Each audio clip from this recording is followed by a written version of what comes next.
Here's my top 20 woods for friction fire while in Australia and New Zealand.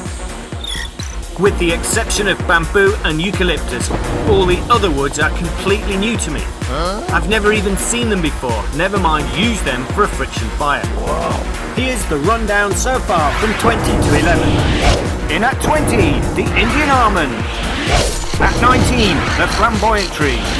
Holding at 18, beachcomb wood for the handrail. Straight in at 17, the European white elm. Slipping back to 16, eucalyptus and unknown spindle. At 15, it's blush macaranga and the ants. Whoa. At 14, for palm and Moreton Bay fig spindle. At 13, for 3 weeks, it's bitter bush and snap spindle. A surprise re-entry at 12 for London Plain. And moving back 3 places to 11 is Cassia grandis. Now, the big top 10. Number 10. Red Lucky Seed, a hard, heavy, close-grained wood, which was relatively simple to produce a solid ember in high humidity. What wasn't so simple was my tinder bundle, as it failed to ignite.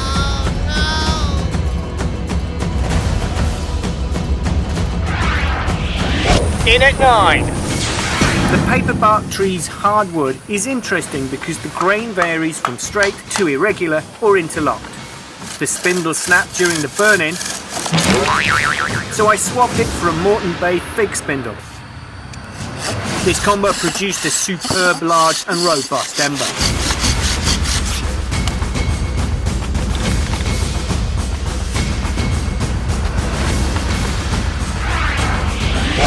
Number 8! Beach Hibiscus is a super soft and light wood, so I chose to use a large spindle, which perhaps wasn't the best decision, as I was surprised when it failed to produce first time.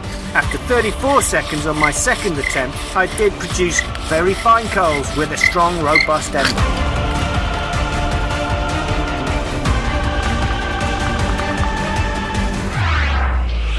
Seven. She oak, or Australian pine. This is the second time I tried this wood after failing with it. The hearthboard is much softer than before, perhaps a bit punky. It was quick and easy to produce plenty of fine coals which grew into a strong, robust ember.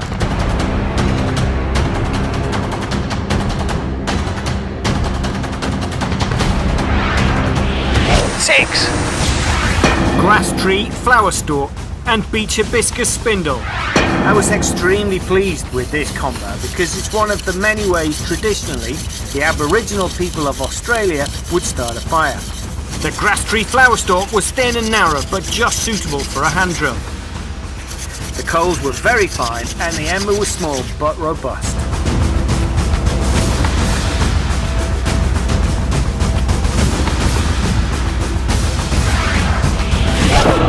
Time for an intermission. And my top 3 fails. 3. Paperbark tree. A very hard wood. There was plenty of smoke. Loads of coals. It all looked promising. Yeah. But no matter how many times I tried it, over 10 times, and even a spindle reshape, I just could not manage to produce an ember. Very, very disappointing. 2. Leaf Acacia wood is hard and has a high basic density. Its grain is straight and fine. For me, it holds the record for the amount of failed attempts, 13 in total. What? Even though I could hear the wood popping and blistering from the heat by drilling, I just could not get an ember to form. And just to be sure it's the wood and not me, I tried to light the coals and see if it would hold an ember. It didn't, so in my opinion, it's not suitable for the bow drill. 1. Hibiscus hand drill is my number 1 failure because it was my biggest disappointment. I've read that this is a go-to wood for the hand drill, used traditionally by the Aboriginal tribes of Australia, so it should work. I'm sure it does in other hands, just not mine. I tried several times over several weeks. Sadly, I ran out of time. And now back to the countdown. In at 5. Crack willow in New Zealand.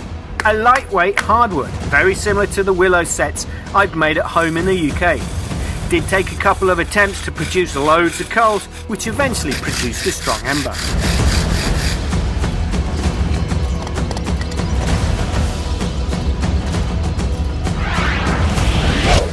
4.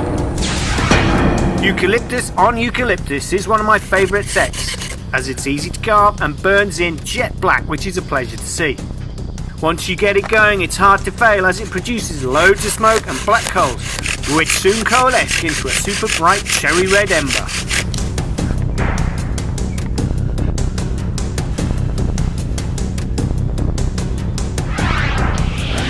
Just before my top 3 woods for friction fire while I'm in Australia and New Zealand, here is the countdown so far. The Indian almond, the flamboyant tree, beachcomb wood, the European white elm, eucalyptus, unknown spindle, blush macaranga, unknown palm, bitto bush, plane tree, cassia grandis. A new entry at 10 is the red lucky seed. Last week's big mover at 9 is the paperbark tree. This week's big mover at 8 is beech hibiscus. The B-side to Australian pine at 7 is the she oak. Moving up 2 places to number 6 is the grass tree featuring hibiscus. Last week's new entry is at number 5, crack willow. At number 4, heading straight to the top, eucalyptus. Time for the big 3. 3. Great mullen on great mullen. I was very pleased to find a thick dried stalk for the board. It did take a lot of effort to burn in a socket, as the surface was glass hard. It had just rained, so I lifted the hand drill set off the ground and onto a picnic bench. It did take over 2 minutes of hand drilling to produce a good yet small ember.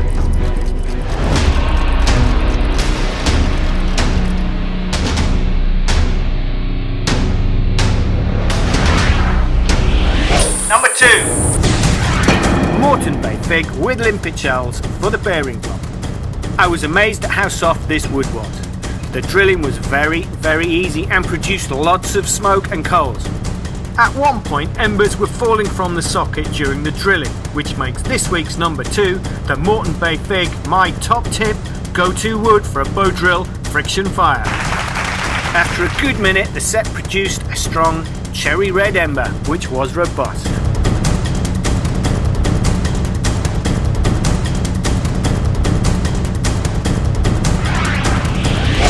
And the big one. My number 1. Bamboo fire saw is definitely my number 1 for fire by friction. The beauty of this method, I think, is that all you need is the bamboo and a sharp edge, whether that's a knife or stone tool. Once the bamboo is split open and the saw edge is sharpened, add a groove and hole on the board. Then all you need to do is scrape the tinder from the outside and you have everything you need. It's not a technique I can use often at home in the UK. However, I'm always keen to practice the bamboo fire saw whenever I can.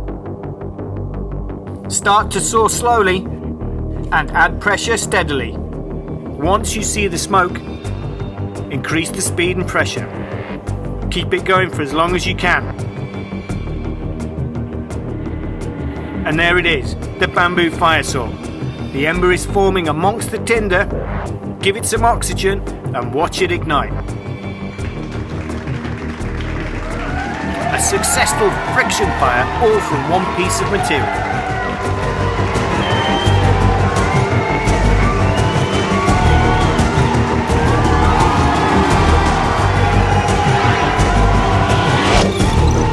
So there you go, my top 20 friction firewoods as I experienced them while travelling in New Zealand and Australia, most of which I've never even seen before. Thanks for watching.